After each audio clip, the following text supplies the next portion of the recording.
Have you ever noticed this? The central, confusing reality of later life is that environments that were once exciting, busy restaurants, loud airports, crowded stores, suddenly become mentally and physically exhausting.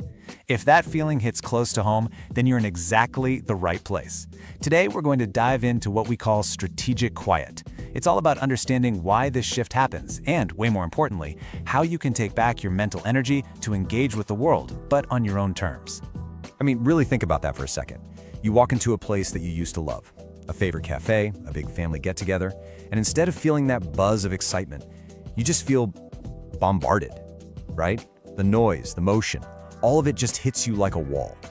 It's so confusing, and let's be honest, it's really frustrating. You might even start wondering, what's wrong with me? Why can't I handle this anymore? And that question, that can really lead to some serious self-doubt. Okay, so let me be crystal clear about this right up front. You are not losing your edge. You're not losing your social skills or your love for life. What you're feeling is a biological fact. Your brain is working so much harder than it used to, fighting this constant invisible battle against all that sensory input. This isn't a personal failure, not at all. It's a neurological challenge. So to really get a handle on this new reality, we need to kind of look under the hood. We're going to become detectives of our own minds for a minute and ask, what is actually physically changing inside our brains that makes the world feel so much louder all of a sudden?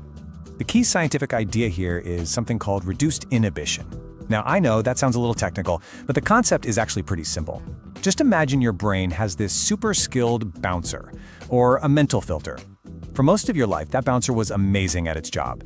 It stood right at the door of your attention, deciding what was important enough to let in and what could just stay outside. Reduced inhibition just means that as we get older, that bouncer gets a little less strict. It's not as quick to turn away the background noise, the visual clutter. So more of the world just gets in, whether you want it to or not. And this really shows that change perfectly. In a younger brain, that filter is so strong, so selective. Picture yourself at a dinner party. You can lock in on the person across from you, you hear their story, you see their expressions. Your brain just effortlessly tunes out the clinking silverware, the 3 other conversations happening around you, all of it. But in an older brain, that filter is, it's less selective. It's more like a sieve than a solid wall. It lets everything through. So now you're trying to have that same conversation, but you're also hearing the clatter, the other voices, you're noticing the waiter walking by, your brain is trying to process it all at once. And that is what cognitive overload feels like. And this overload isn't just some minor annoyance. It has real serious consequences.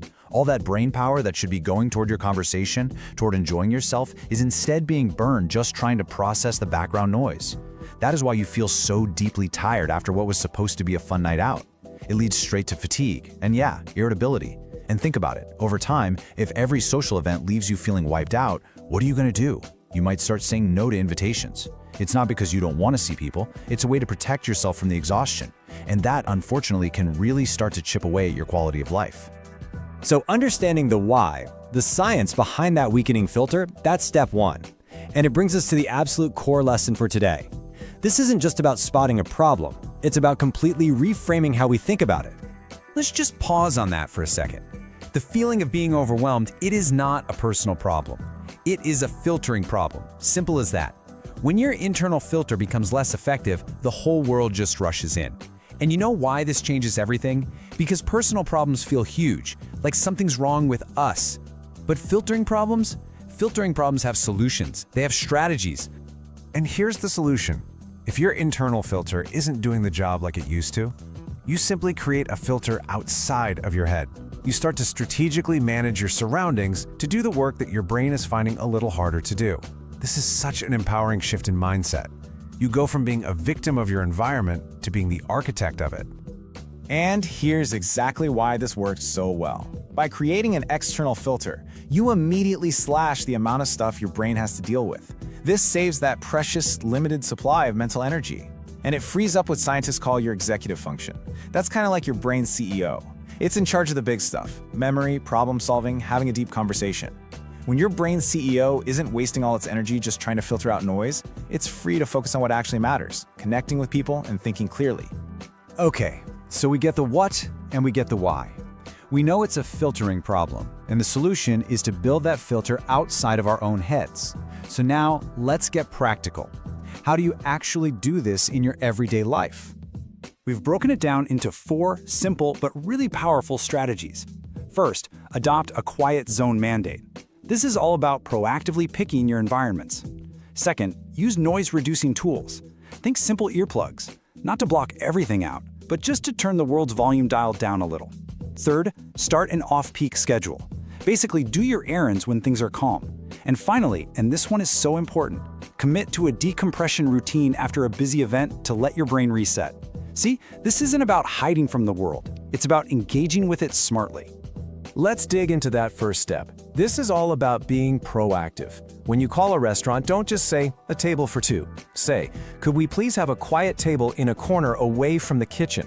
And when you get there, take a look around. If they try to seat you in a busy spot, it is 100% okay to ask if there is another table available. You're not being difficult, you are being strategic. You're setting yourself up to have a good time by managing the environment before it manages you. And step 3 is just as simple and just as powerful. Instead of hitting the grocery store on a chaotic Saturday afternoon, could you maybe go on a Tuesday morning? The difference in sensory input is just massive. Fewer people, less noise, less visual clutter. By just shifting your schedule a little, you dramatically lighten the cognitive load of that errand. You're externalizing the filter by choosing a place that's already quiet. You get the same stuff done, but with a fraction of the mental energy spent. All right, we've talked about the science and the strategies, but there's one last piece to this puzzle, and it might just be the most important one. It's about our mindset. It is so crucial to approach this not from a place of "I'm declining," but from a place of wisdom and self-respect. This is the single most important message I want you to walk away with. Please, really let this sink in. What you are feeling is a structural challenge that comes with a brain that has lived a long, full life. It has absolutely nothing to do with your character or your strength. And when you truly accept that, you can stop blaming yourself and you can start solving the problem with kindness. And when you do that, just look at the benefits. This isn't just about avoiding feeling bad. It's about actively creating a better life. By managing your environment, you build more peace into your day. You lower that background anxiety that comes from just anticipating being overwhelmed. And that in turn builds your confidence to say yes to things again, because you know you have the tools to handle it. You're protecting your ability to stay connected to the people and the ideas that you love.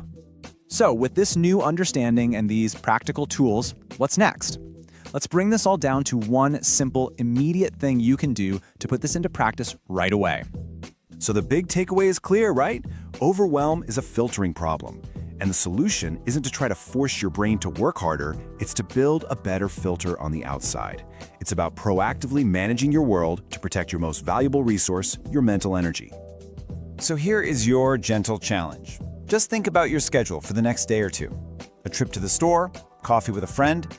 What is one small, deliberate adjustment you can make? Will you pick a quieter cafe? Go to the bank at a less busy time? Ask for that corner table? Just pick one small thing. As we wrap up, let's just take a breath and look back. That feeling of stress in busy places, it's not your fault. It's just a biological result of a brain filter that's worked hard for a very long time and is just a little less efficient now. But the most crucial thing to remember is that this isn't a life sentence, not at all. You have the power to change this. You can externalize the filter. By consciously choosing quieter spaces, by controlling noise where you can, and by scheduling your life to avoid the chaos, you are taking charge. You're not retreating, you're being strategic. You're actively preserving your precious mental energy. Saving it not just for the things you have to do, but for the things that bring you genuine joy and connection.